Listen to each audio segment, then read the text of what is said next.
PGP কর্মসূচির আওতায় স্থায়ী বসবাসের জন্য বাবা মা এবং দাদা দাদিকে দেশটিতে নেয়ার জন্য স্পন্সর করতে পারতেন, কিন্তু বহুল জনপ্রিয় এই সুযোগ আর থাকছে না।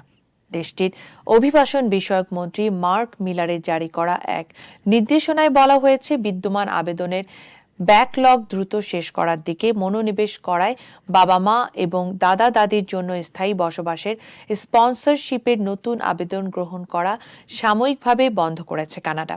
কানাডার অভিবাসন, শরণার্থী ও নাগরিকত্ব বিভাগ ঘোষণায় বলেছে, তারা চলতি বছরে এই কর্মসূচির আওতায় আর নতুন কোনো আবেদন গ্রহণ করবে না।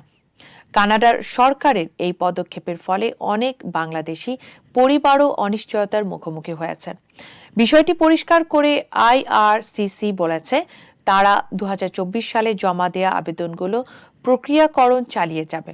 চলতি বছরে পিজিপি কর্মসূচির আওতায় কোনো নতুন আবেদন গ্রহণ করা হবে না। অতীতে এই কর্মসূচির আওতায় কানাডার স্থায়ী বাসিন্দারা দেশটিতে স্থায়ীভাবে বসবাস করার জন্য তাদের বাবা মা এবং দাদা দাদিকে নিয়ে যেতে পারতেন। এখন এর পরিবর্তে দেশটিতে বসবাসরত পরিবারগুলো সুপার ভিসা কর্মসূচিকে বিবেচনায় নিতে পারবেন। এই ভিসার আওতায় স্থায়ী বাসিন্দাদের আত্মীয়রা টানা 5 বছর পর্যন্ত কানাডায় বসবাসের অনুমতি পাবেন।